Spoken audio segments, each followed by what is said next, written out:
Hi everyone, I am Professor M.S. Tamboli. I welcome you all to my YouTube channel. मित्रांनो, आपण पूर्वीच्या भागात present tense, past tense, future tense या तिन्ही काळाचे प्रकार, त्याचे होणारे उपयोग व एक्झाम्पल्स हे पाहिलेले होते. मित्रांनो, आपण एकमेकाशी कम्युनिकेशन करत असताना सर्वसाधारणपणे हे कम्युनिकेशन डायलॉगच्या स्वरूपामध्ये असते. म्हणजेच आपण एकमेकांना प्रश्न विचारतो व त्या प्रश्नाची उत्तरे मिळवण्याचा प्रयत्न करतो. मित्रांनो, इंग्लिशमध्ये कम्युनिकेशन करताना हे प्रश्न कशा प्रकारे विचारायचे, म्हणजेच हाऊ टू फ्रेम क्वेश्चन्स हे माहीत करून घेणे अत्यावश्यक आहे.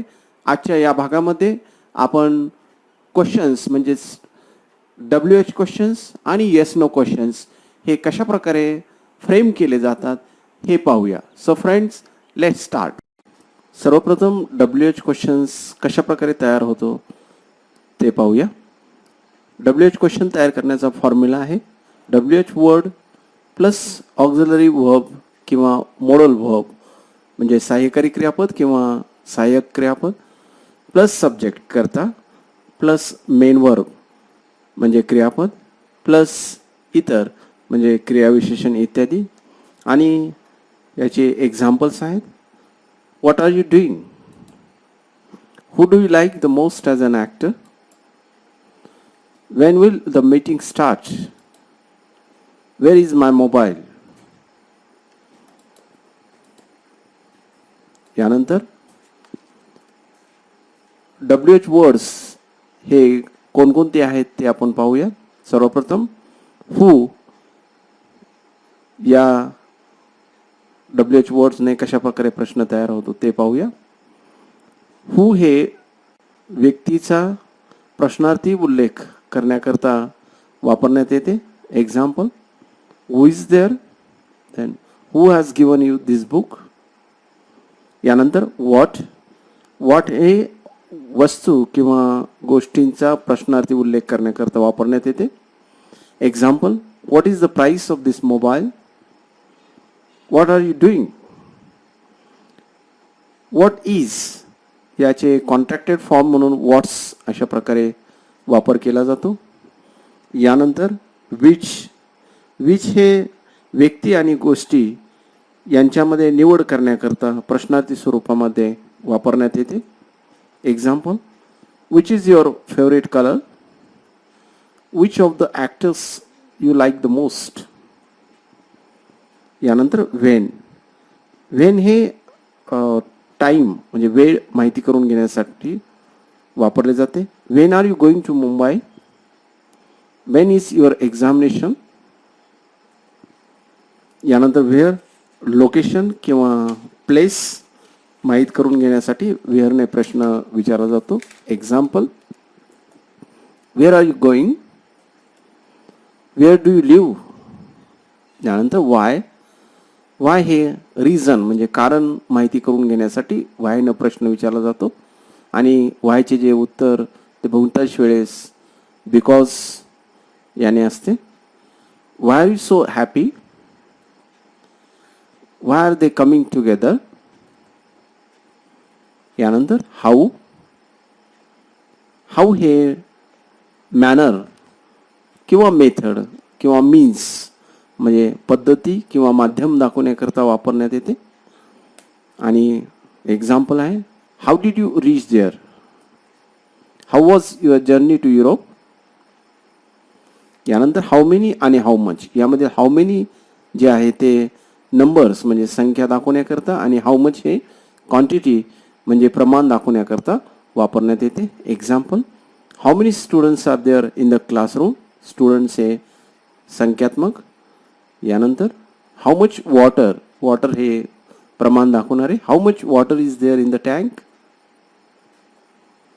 यानंतर हाऊ लॉंग हे एकूण कालावधी माहीत करून घ्यायचा असेल तर हाऊ लॉंगने प्रश्न विचारला जातो. How long did you stay there? यानंतर how long will it take to finish the work? यानंतर हाऊ फार हे अंतर माहीत करून घेण्याकरिता प्रश्न विचारायचा असल्यास हाऊ फारने प्रश्न विचारला जातो. हाऊ फार डिड यू गो, हाऊ फार do you walk every day. यानंतर हुज, व्यक्तीच्या बाबतीत निवड किंवा पर्याय माहिती करून घेण्याकरता हुजने प्रश्न विचारला जातो. Example, whose pen is this, नंतर whose turn is it now. काही एक्झरसाइजेस आपण पाहूयात म्हणजे WH वर्ड्स वापरून. सर्वप्रथम ब्रॅकेटमध्ये रिझन दाखवण्याकरता या ठिकाणी विचारण्यात आलेले आहे. Dash dash are you so nervous today, आणि रिझन दाखवण्याकरता why are you so nervous today. Time, time दाखवण्याकरता व्हेन हे वापरले जाते, म्हणून when will she arrive here. यानंतर थिंग, थिंग दाखवण्याकरता व्हॉट हे वापरण्यात येते, म्हणून व्हॉट इज युअर प्रॉब्लेम. त्यानंतर पर्सन, पर्सन म्हणजे व्यक्तीचा निर्देश करण्यासाठी हू हे वापरण्यात येते, म्हणून हू इज स्पीकिंग नाव. त्यानंतर प्लेस हे दाखवण्याकरता वेअर हे वापरण्यात येते, म्हणून wear are you going so fast. यानंतर प्रेपोजिशन आणि WH वर्ड्स एकत्र वापरून म्हणजेच शब्दयोगी अवयव आणि WH वर्ड्स हे वापरून कशा प्रकारे प्रश्न तयार केले जातात ते आपण पाहूया. सर्वप्रथम ॲट व्हॉट टाईम म्हणजे कोणत्या वेळेस, आणि example, at what time are they coming together for the meeting. यानंतर फॉर व्हॉट म्हणजे कशाकरिता, for what are you working so hard. यानंतर for what are they fighting each other. With whom म्हणजे कोणाबरोबर, with whom will you attend the party,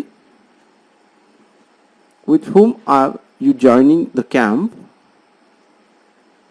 यानंतर by whom म्हणजे कोणाकडून, example, by whom did you get this information, by whom did you come to know. यानंतर by which म्हणजे कोणत्या अशा अर्थाने, आणि साधन या संदर्भात.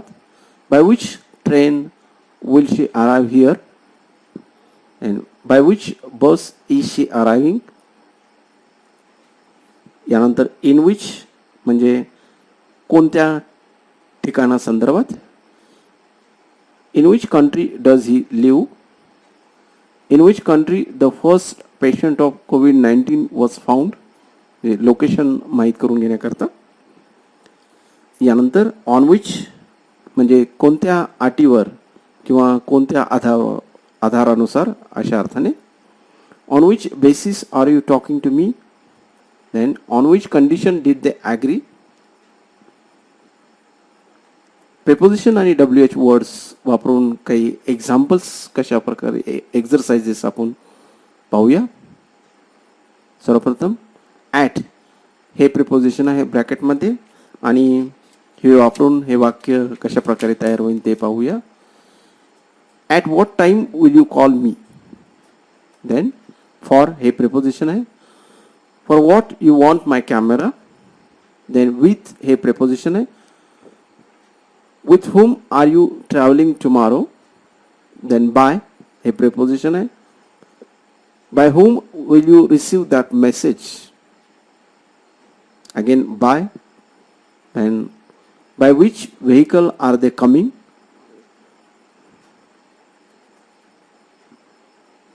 यानंतर yes no questions हे कशा प्रकारे तयार केले जातात ते पाहूया, आणि याचा फॉर्म्युला आहे. ऑक्झरी किंवा मोडल वर्ब म्हणजे सहाय्यकारी किंवा सहाय्यक क्रियापद प्लस सब्जेक्ट म्हणजे कर्ता प्लस मेन वर्ब मुख्य क्रियापद प्लस इतर म्हणजे क्रियाविशेषण इत्यादी. आणि एक्झाम्पल्स पाहूया आपण. Are they going to Mumbai tomorrow. Have you done your homework. Is it holiday today. Will you give me your mobile. Were they playing cricket. Can I ask you for your bike. Could you please tell me this address. Would he be available at this time? Should I go there? यानंतर जर एखाद्या वाक्यामध्ये मुख्य क्रियापद सहाय्यकारी क्रियापद नसेल तर डू डज डीड हे सपोर्टिंग वर्ब्स म्हणून वापरण्यात येते आणि प्रश्नार्थी वाक्यामध्ये यांचा कशा प्रकारे वापर होतो ते आपण पाहूया. या ठिकाणी एक एक्झाम्पल दिलेले आहे. ही लिव्ज इन अमेरिका. या वाक्यामध्ये कोणतेही सहाय्यकारी क्रियापद नाही. लिव्ज हे मुख्य क्रियापद आहे म्हणून प्रश्न तयार करताना लिव्ज हे असल्यामुळे प्रश्नामध्ये डज हे सहाय्यकारी क्रियापद घेण्यात येईल म्हणून प्रश्न तयार होईल. Where does he live. यानंतर I need money for the tuition fees. Need हे मुख्य क्रियापद असल्यामुळे प्रश्न तयार होईल. Why do you need money. यानंतर he went to his native place yesterday. Went हे मुख्य क्रियापद असल्यामुळे सहाय्यकारी क्रियापद म्हणून डीड हे आपणास घ्यावे लागेल आणि प्रश्न तयार होईल. वेअर डीड ही गो. काही यावर एक्झरसाइजेस आपण पाहूया. ब्रॅकेटमध्ये हाऊ हे WH वर्ड दिलेले आहे आणि हे वापरून आपण कशा प्रकारे प्रश्न तयार करता येईल ते पाहूया. He comes here on a bicycle आणि प्रश्न तयार होईल. How does he come here. यानंतर वेअर हे WH वर्ड वापरून आपणास प्रश्न तयार करायचा आहे.